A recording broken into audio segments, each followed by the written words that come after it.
So I'm here today to talk about how can you walk out of here wanting to continue to grow. Because simply put, mediocrity, simply put, is being the same person that you were yesterday.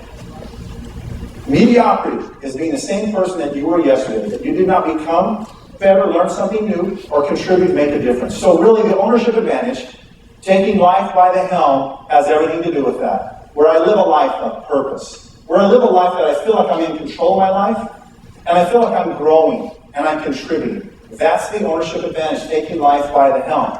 3 ideas, 3 choices that you'll make real quickly. Number 1 is to anchor to your core, your personal why. Number 2, then, is to chart a course to clarity. Would you agree that there's a lot of distraction? They say technology is going to slow our lives down. Has it slowed your life down?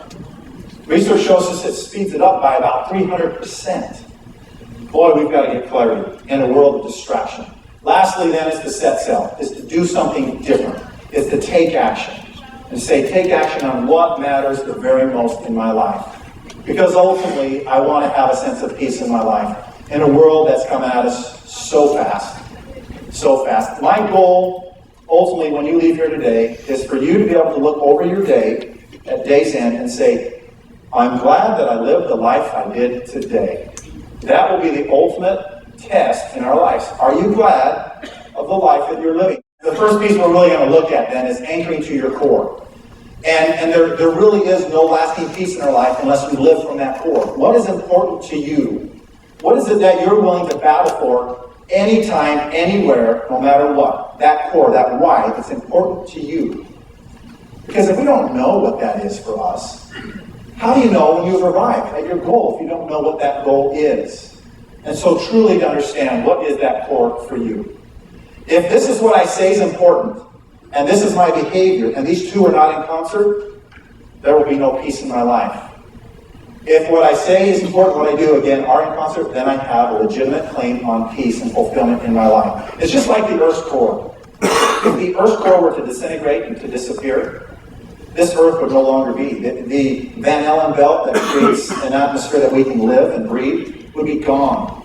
And yet sometimes we go through life with distraction, being overwhelmed, exhausted, numb, and bored. And it's as if we have lost our core. And when we lose our core, we lose a lot that comes along with that. What is it that you're willing to go to battle for, to bat for? What is that for you? If I were to take an I-beam and I were to place it on this floor up here, 150 feet long, and give you $10 to walk across that I-beam, would you do it for $10? Some of you? Okay. Now if I were to take it up to 10 feet high, got an I-beam about 5 inches across, and I say, okay, I'll give you $100. You can't crawl, right? To walk across this in 1 minute. Would you do it? Yes. So, yeah, of course. Now if I take you to Zion's National Park, right, and I take that I-beam and I put it between two 2,000-foot sheer red rock cliffs, and I say, I'll give you $1,000. Will you walk across the I-beam?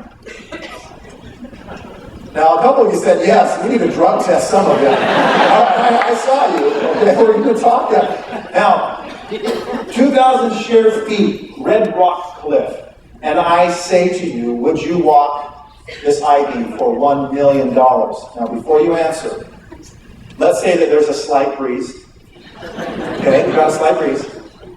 We also have just a little bit of mist. Okay? $1 million. $1 million tax-free. Would you do it? Now some of you, yes! We need more drug tests. Okay. Now, the majority of us would say, absolutely not. Can you imagine? Here you've got 1 minute, you cannot crawl. You've got to walk this thing with a breeze, slight mist. Now, if on the other hand, somebody across that cliff was holding somebody you love dearly and said, if you don't get over here in 1 minute, I will drop them. Would you go? Yep. Yeah. Most of us, no hesitation. Now, some of you are going, well, it depends on who the person is. In the name of metaphor, what is it that metaphorically you would walk across the I-beam for? That you would battle, that's important to your core. As a director, as a leader in your personal life, those things. I heard many people say, you know what? We want to continue to fight, to be united as a team, and to fight negativity. We want to be united, and that's something we would walk the I-beam for. Now, as we start that off, just saying, what is it? What is your why? A little while back, I had an opportunity to speak in Belize. Beautiful country. And I was about to fly out, and there was this guy, he had this table full of wares, had carvings on that, and I went up to him and said, hey, listen, I'm flying out tomorrow, can you give me the perfect souvenir? The guy came up, he stood up, and he had shorts on, flip-flops, dreadlock hair, and he said, yeah, Mom, have you ever since? And he stood up, and he put his arms out like this, and he began to stare at me. And then he said, my friend, your worries are over. I went, oh no. They may just be beginning. He walked around the table, and as he came around the table, he picked up this carving. And have you had somebody invade your personal space recently where you can't get away? The table's here, and he's coming so close, I'm going, dude, back off, what are you doing? And he said, can you see it, Mom? Yes. Are his eyes open or are they closed? And I'm looking at this carving and overthinking it, and I said,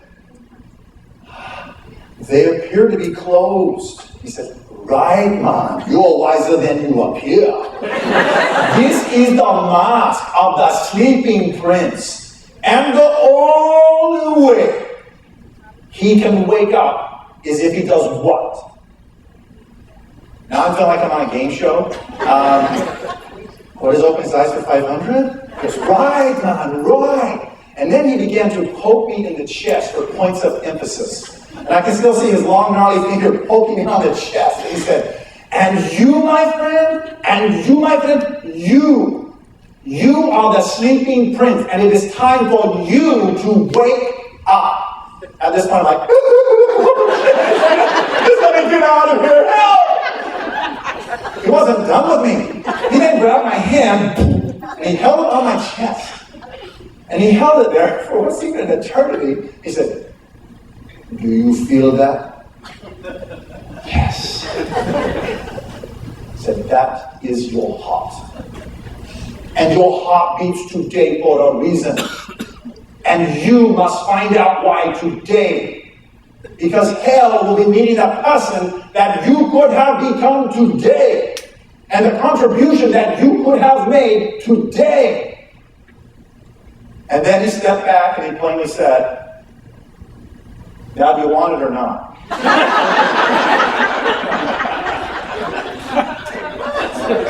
I had to go back to my condo and write down what he said. I'm like, holy smokes. But my friend, do you believe that? In our life, that sometimes we forget who we are, and in the process of forgetting who we are, we become who we aren't, and we don't realize that, hey, my heart's beating. I've got life in me. Until that heart stops beating, then my life's over. But to that point, it's not. And it's beating. I've got something to do today, and that's my purpose. And I've got an opportunity to become more, overcoming the mediocrity of being the same person I was yesterday, to do something remarkable today. Really. It stirs the heart. It wakes us up. He said, and you've got a contribution to make. Do you believe that there's opportunity for us in this world of opportunity to make that happen? I believe it. He shook me to the core. I thought I went down there to teach. No. He taught me and said, how much do I owe you for that, right? And he wouldn't budge on the mask. And I'll give you $20. Nope, it's $50. I said, I'll give you 35. He said, nope, it's 50. $50 later, I took the mask, right? But there's a lesson, I believe, in that for you and I. What is it that you're dying to do? Sometimes we forget that we're going to die, and then therefore never truly living. What is it you're dying to do or dying to become? On your volunteer role, or leader, personal life, whatever that might be. Can you identify that? That core, what you value, what's important to you. When we forget who we are, we become who we aren't. And if I were to give you a challenge, in fact, it's the 30-day Take Life by the Helm challenge.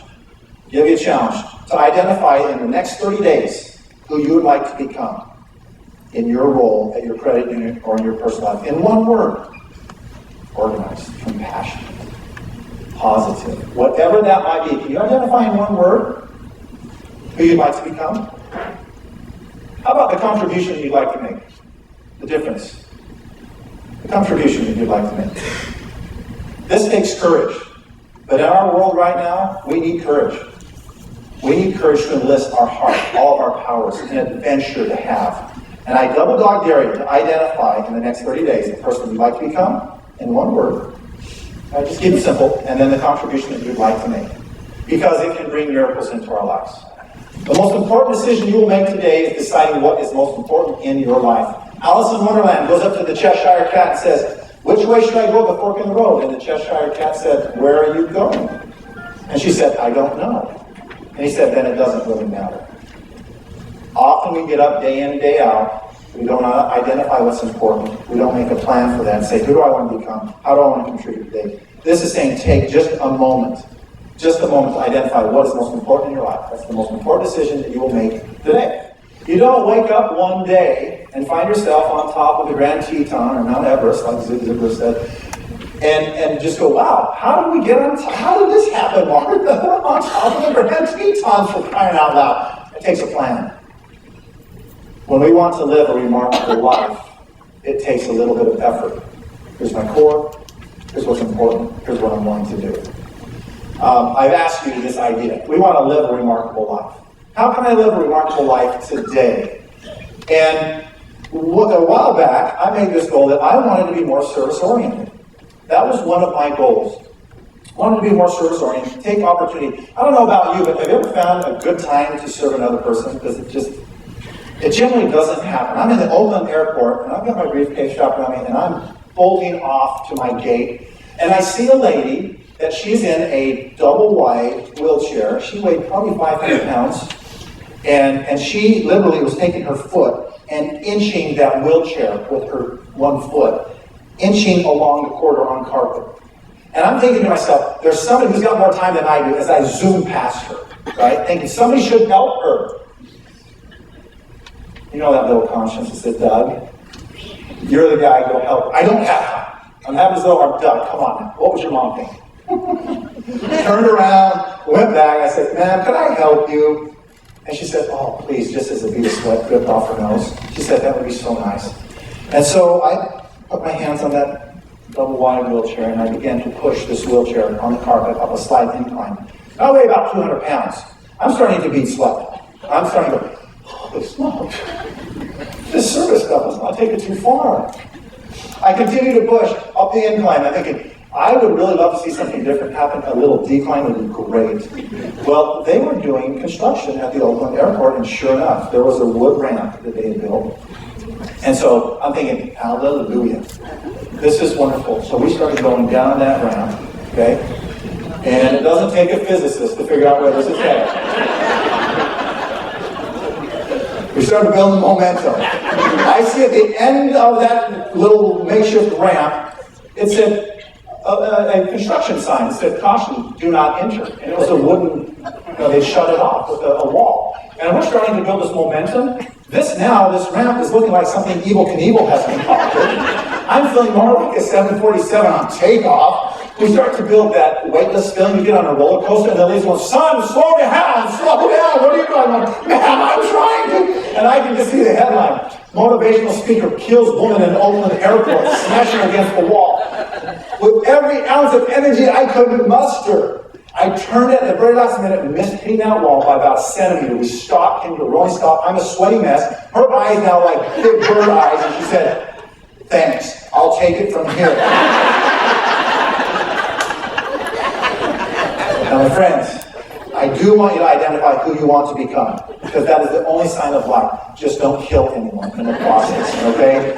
Identify what that is, make it part of your daily process, because it's really, the problem is not a lack of time, it's a lack of clarity of how to use that time. When we have that focus, things come into focus.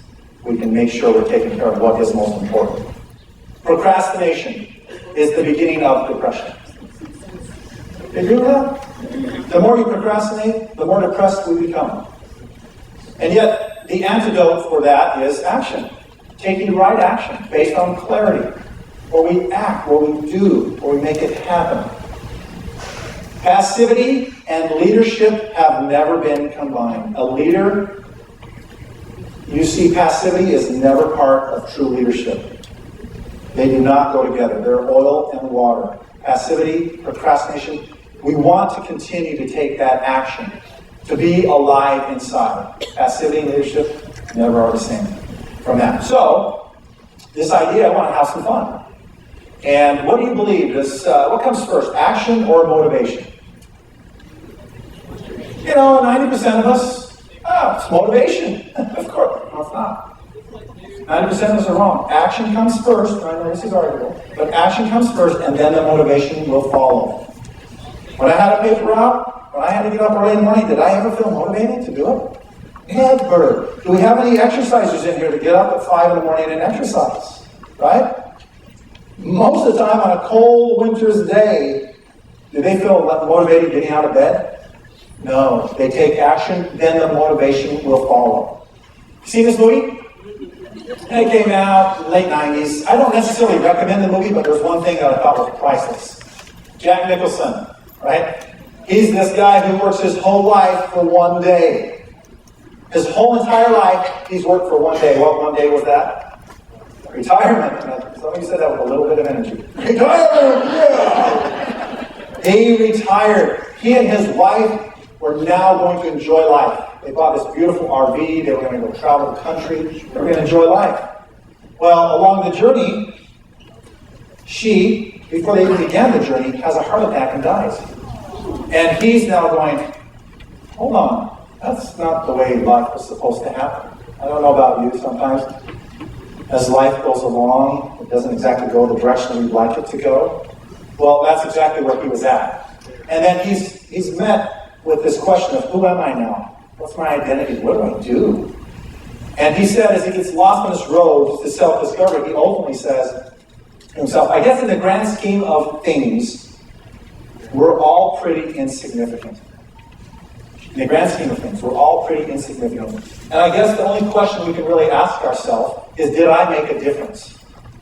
What in this world is better today because of me? Did I make a difference?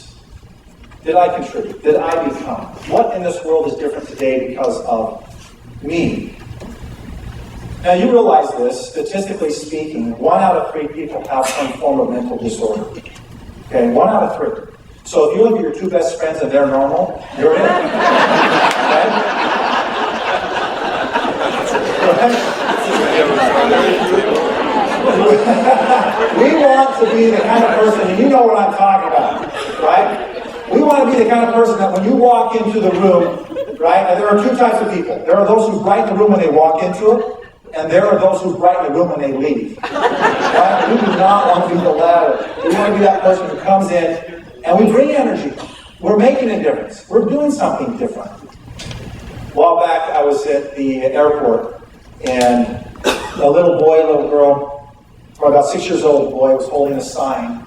And it said, with his little sister, said, "Welcome home, Daddy, our hero."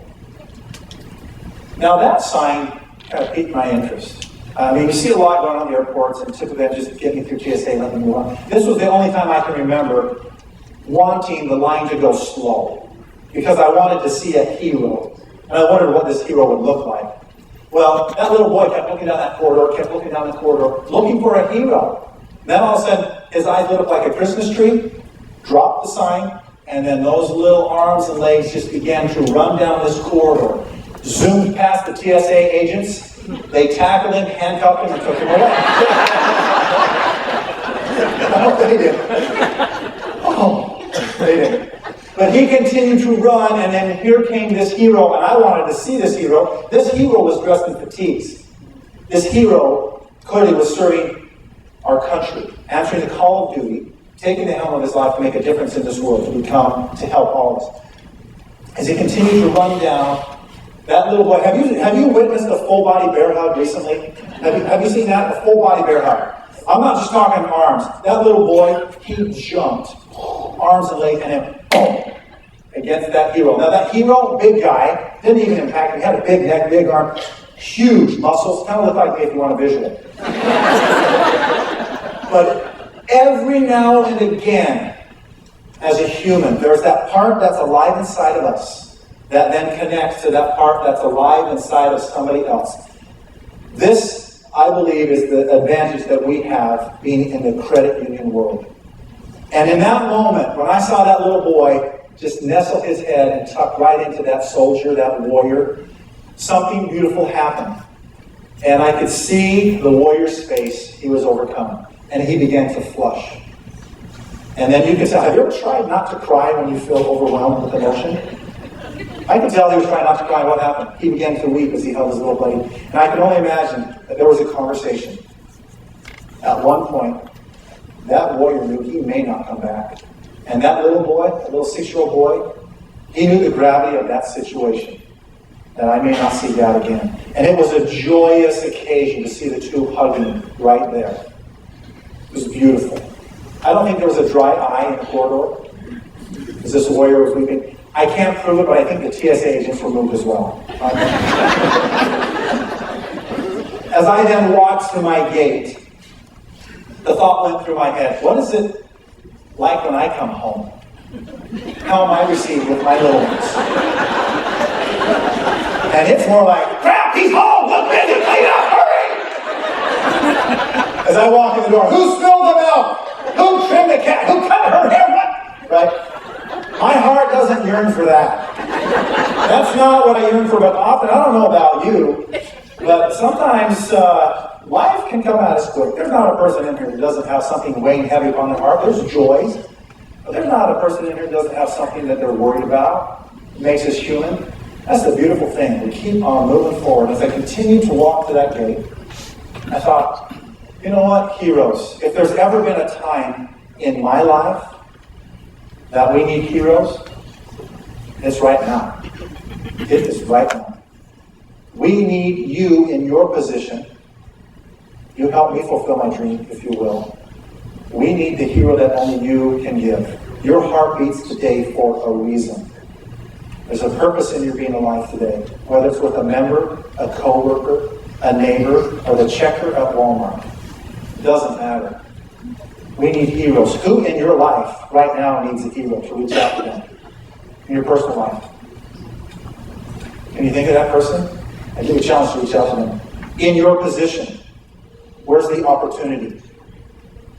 Where's the opportunity for you to go in and prove growth, to make a difference, to be a hero? We do not need a world full of whiners.